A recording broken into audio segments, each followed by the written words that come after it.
The NFL free agency dust has settled with plenty teams making their impact throughout this free agency period. But what teams have really won in the month of March? We'll dive into the free agency tracker and take a look at the NFL draft coming up. It's the NFL Goal Line.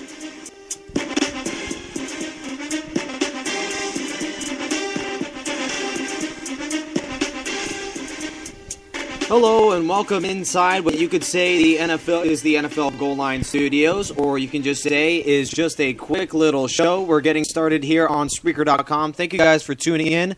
I'm just going to give you a quick recap of all the top free agency moves after the month of February and March. We'll also dive into what looks to be a very eventful month here coming up, the NFL Draft, April 26th. We have some of the top teams having big-time decisions to make in the top 10, along with in the entire first round. There's plenty of debate on where Manti Te'o will go. Also, many debate where Geno Smith and Luke Joeckel will end up in the draft as well. But going to the free agency period really does impact what a team will do in the draft. A team like San Francisco that has so many picks, especially in the second and third round, after acquiring a guy like Anquan Boldin, really helps it helps solidify the receiving group, so now they can go to other areas with their 13 selections. Just a phenomenal position to be in if you're Harbaugh in San Francisco there by the Bay Area. Another chance for this team, a very young team, might have been the Achilles heel in the Super Bowl, to climb over the top into becoming that championship team in 2013. They are in the hot seat as far as making it to the big game next season. We'll take a look at the NFL free agency period. That was extremely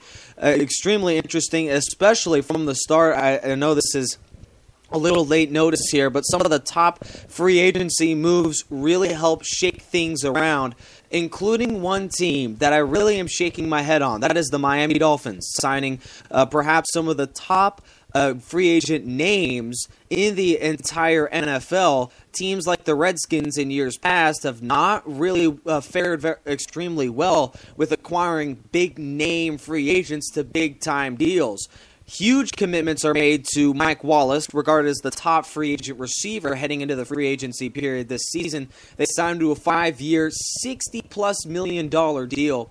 A lot of commitment made to a guy that wasn't even on the field, had off-the-field issues for Pittsburgh, and wasn't even regarded as one of the top 5 receivers of all time. Yet he's in the NFL today. Yet he's paid like a top 5 receiver, only behind Calvin and Larry Fitzgerald as the third highest paid receiver in the NFL. To me, ridiculously overpaid for a player that will not make a big impact on a team that will immediately force him to be a number 1 wide receiver and expect him to make some big-time plays. Another guy thrown into the lineup that I don't believe will fare very well is Donnell Ellerbe, another 5-year deal for the Miami Dolphins. I don't believe will turn out the way that I believe.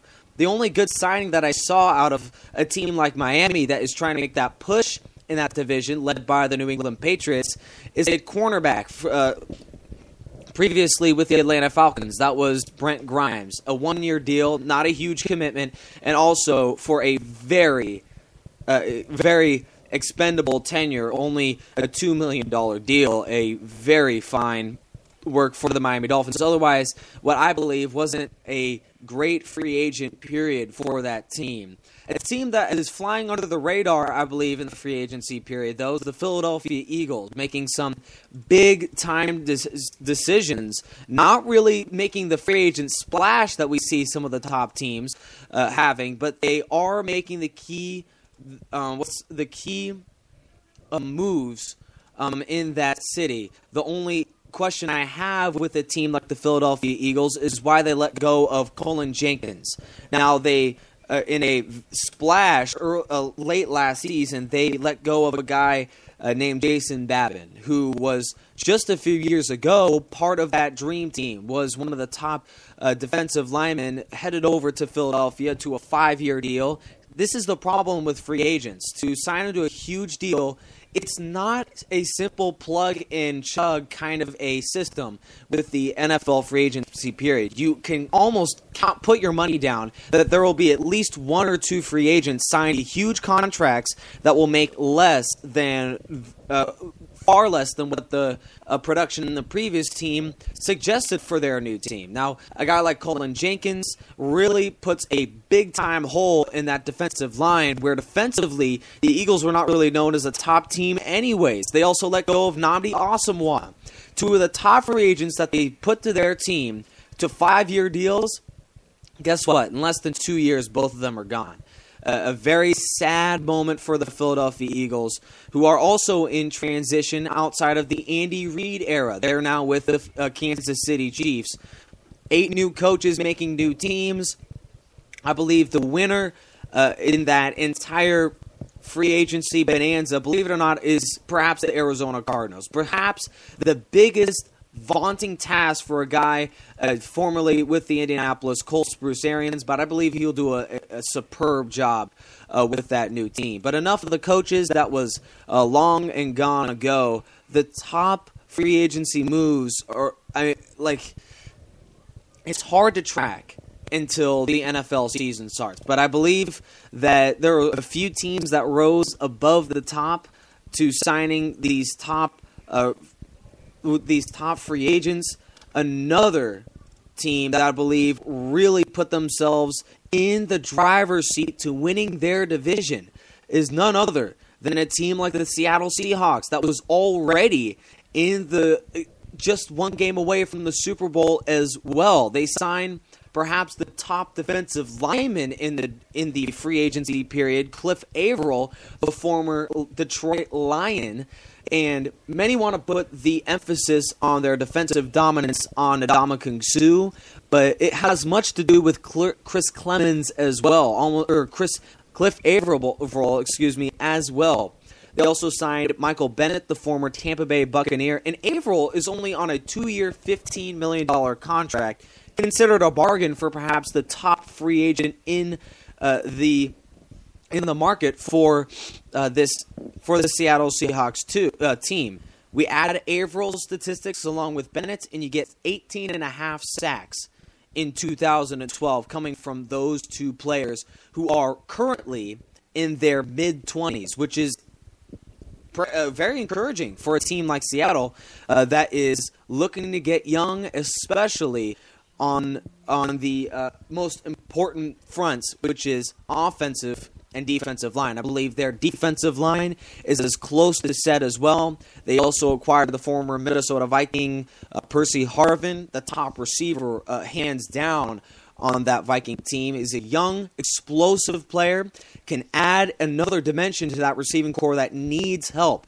The starting receiving unit will be perhaps Sidney Rice if he comes back, and then they'll have Golden Tate and then Percy Harvin, who will be their third down wide receiver. They got to give players like Marshawn Lynch and some of these players getting up there in age that are producing with this team but are looking for their first ring. And I believe Seattle will be in the driver's seat to winning that division, despite the San Francisco 49ers having a boatload of picks.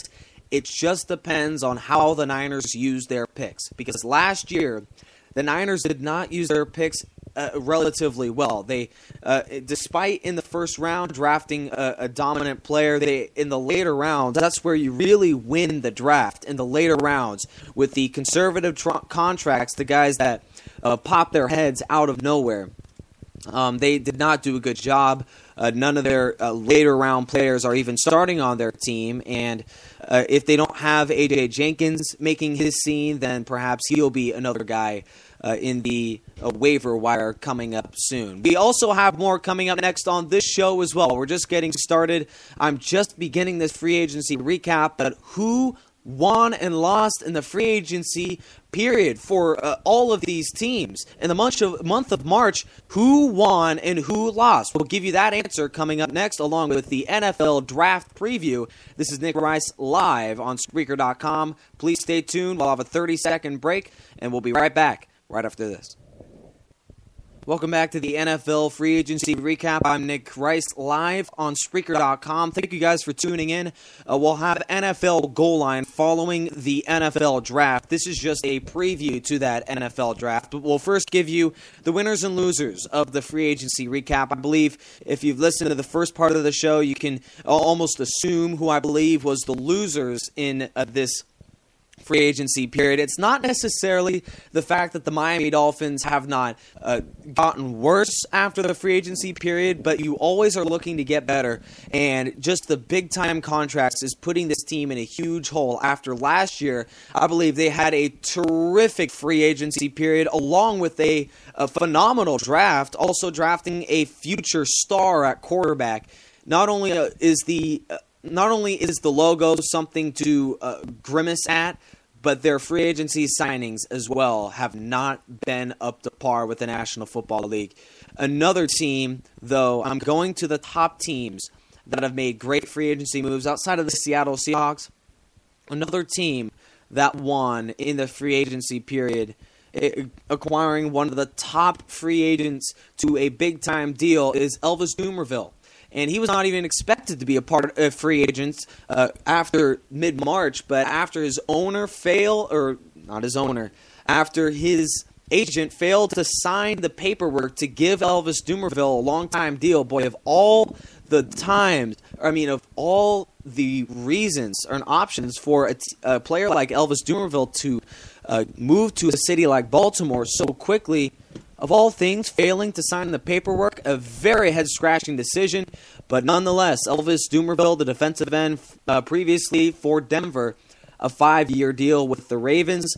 Baltimore has, after some big-time free agents losing and retiring after their defense just pick and choose, has been out of the lineup after this season. The Super Bowl season is concluded. To have a guy like Elvis Dumervil in the lineup certainly gives the Ravens a chance. This is a team that barely made the playoffs last year. A similar situation with the Giants, where they did not impress teams in the regular season, but had the hot run late and were able to carry that through the playoffs. They did not have an extremely hot run, but after their first playoff game, it was apparent that this team was confident and ready for a Super Bowl run, and they just took advantage, led by a previously known Ray Lewis. He'll be in the first ballot Hall of Fame race, no question about that. Another big-time free agent move is Greg Jennings, signing on a 5-year deal with the Minnesota Vikings. It took a while for a guy like Greg Jennings to sign with those Vikings, but he's inside that division, and the Packers lose one of their receivers. They'll have plenty to replace, but Greg Jennings, even though an older receiver, a 5-year deal means that this player is confident that he has years left on the shelf. We'll have to wait and see just how accurate that prediction is. Another big-time move, I believe the best single move any team has made. And of all the teams, I'm surprised as well-run of an organization as the Patriots would not reach out to sign a guy like Wes Welker after reducing the contract of Tom Brady, taking out some big-time big-time coin out of a guy like Tom Brady, who has helped you so much. Stability at the position is key of quarterback. What will the Patriots do without a guy like Tom Brady? Well, they don't have their top receiving weapon, back-to-back, 3 times 100-catch seasons, and also had a huge outing when he started in the lineup in 2007 with that Hall of Fame type of season with the New England Patriots. He's gone, signed a 2-year deal with Denver for a only $12 million total contract deal. Just a head-scratching decision for the Patriots. He's now with the Denver Broncos in a team that was tops 13-3 in the AFC West, the second best record in the AFC, and also was known as a elite offense. That offense, including the offensive line, is back entirely. This team is only getting better. They are not losing key players. Now, Peyton Manning is getting old. He's the big-time quarterback for that team, but he still has years left in his shelf. He is not getting old. He is getting old, but he is not out of Pro Bowl contention quite yet. He's still a solidified option for the Denver Broncos. And when you add a guy like Wes Welker, someone who over the middle can make huge catches for you, it could be nothing but a plus for a team like the Broncos, who also I'm huge fan of the Broncos signing a guy like Luis Vasquez. I'm a San Diego Chargers fan, and to put a guy like Luis Vasquez in your building, a hard worker, he worked hard to reach to the top. He was a third-round pick offensive guard late in the third round for the San Diego Chargers. The fact that they were not able to solidify a deal is just mind-boggling, but he's with the Broncos and will fit well on an offensive line that is already one of the elites in the NFL. They re-signed Ryan Clady, franchised by those Broncos. I believe he should get a long-term deal that he deserves, but he is back with the Broncos along with Wes Welker, a new free agent there. They added a defensive tackle, Terrence Knighton, not exactly a well-known name, and then also Dominique Rodgers-Cromartie, cornerback for the Philadelphia Eagles, who also was known to be one of the top cornerbacks. I was a fan of the Eagles drafting that player so high, but he's just not worked out for that team. 4 seasons and he's out the door now with the Broncos, who are looking to replace an older man known as Champ Bailey that is on the decline. We saw that in the playoffs throughout the 2012 season. Recapping other top free agent moves throughout the entire NFL, a team that really is looking to make a big-time jump, making a big-time deal. Now, not many people know a guy like Victor Butler, former Dallas Cowboy linebacker, because of the production of a guy like Sean Lee. But Victor Butler was another huge 3-4 linebacker, will fit extremely well in the New Orleans scheme, and it's just a 2-year deal. And for one of the worst defenses of all time, they set NFL records for yards given up. So it's just a big-time addition for them to sign a guy like Victor Butler. They also signed Keenan Lewis, former Pittsburgh Steeler. He brings a level of toughness to that ball club. Recapping other top free agent moves. Deshaun Goldston, former San Francisco 49er, he will be a huge addition. Just plug and chug. They signed him to a huge deal, a 5-year contract. We'll have to wait and see just how well he fits with that Tampa Bay scheme. Another defense, last in the league against the pass, set numerous. They were bad, but they should improve with a guy like Deshaun Goldston in that locker room. Also, another team looking to improve, make that next step to the playoffs. St. Louis signing Jake Long, the second best tackle in the free agent period outside of Andre Smith in my eyes. Jake Long signing a 4-year, $30 million deal with that club. I believe that's a positive impact for a team like St. Louis that is trying to progress their quarterback in Sam Bradford.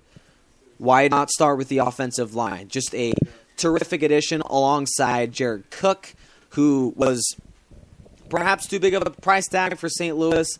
But when you are the top receiver as a tight end for your ball club, I believe that you need to sign your deal. He'll just go to St. Louis for a 5-year contract, a positive impact for a team like St. Louis trying to make that jump in the NFC West. Another huge addition. The Oakland Raiders signing Tracy Porter, former Denver Bronco, to just a 1-year deal. This is a team that defensively towards the bottom half of the league, but with that secondary so bad, adding a guy like Porter, instant starter, instant production. We'll take a quick break, and we'll be right back on the NFL free agency recap. We'll just recap just a little bit more in this free agency period. If your top team has not heard of any names quite yet, I'll give you my reactions to just a few more free agent signings, and then also prepare you for the upcoming NFL draft. We're wrapping up here on the NFL free agency recap. First, a quick break and a word from your local stations. We'll be right back right after this word. Stay tuned.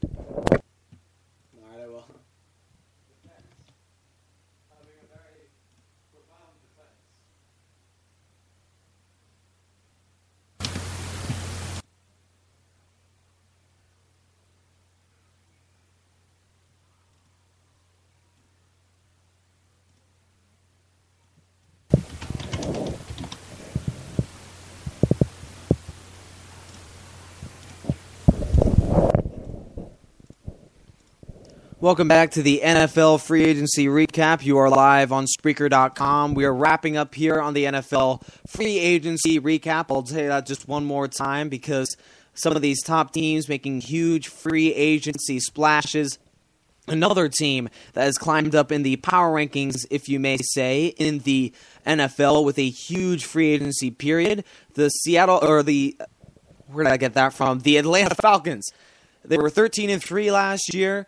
Tony Gonzalez will come back, but they join Steven Jackson in that offense. He will be a huge improvement for a running game that I believe was one of the worst in the NFL. I said that week after week in the NFL goal line. We'll start that NFL goal line right after the NFL draft. But another team that made a huge impact climbing up in the rankings is none other than the Chicago Bears.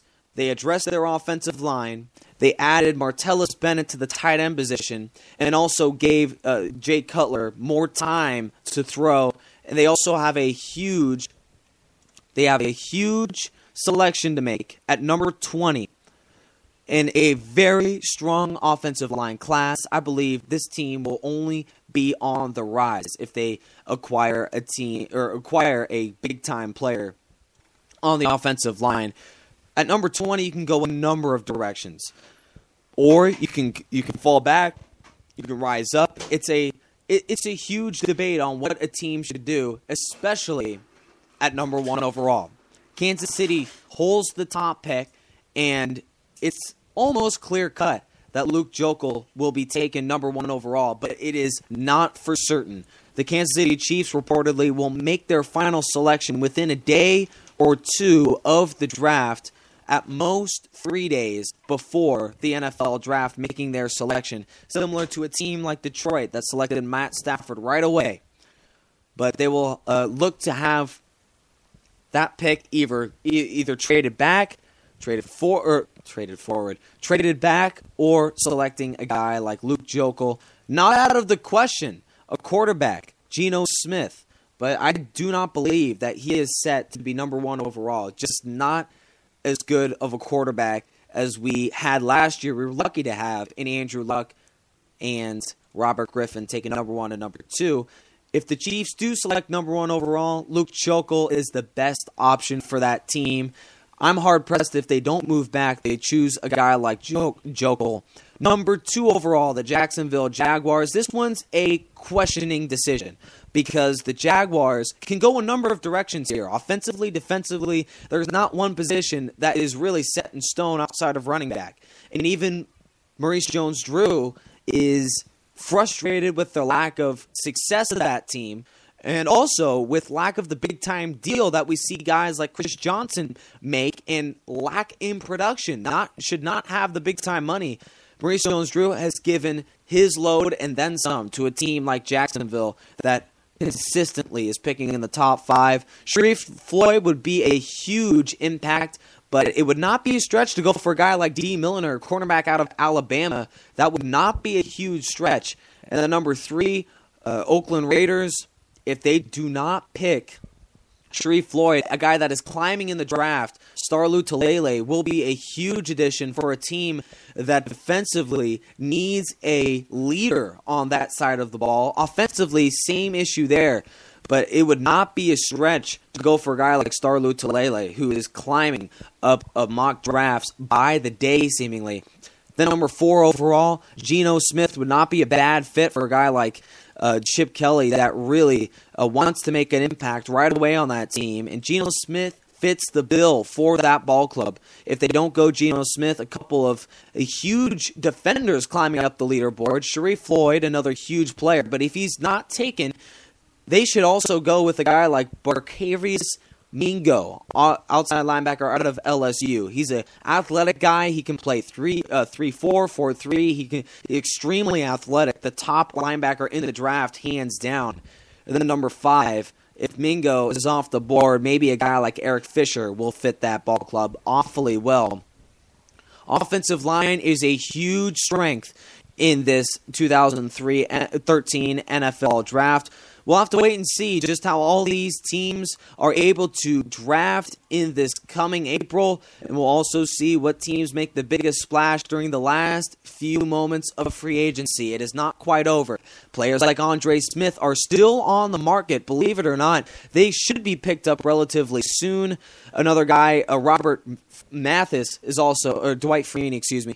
Boy, I get those two mixed up, both very productive. Still on the market for those ball clubs. We'll have to wait and see just how these NFL teams react, but a huge selection is upcoming. Number 1 overall, the Kansas City Chiefs are on the clock and are just 16 days away from the NFL draft. We'll bring you all the NFL draft recaps right after they come to you on the NFL goal line. We promise to have you with a huge recap, as Nick Rice and Phil Nunziata should be back later on this month. Want to thank you guys for joining us. We're wrapping up here on the NFL free agency recap. Thank you guys for tuning in, and we will see you right after the NFL draft. Take care, guys. Have a good night, and we'll see you next time.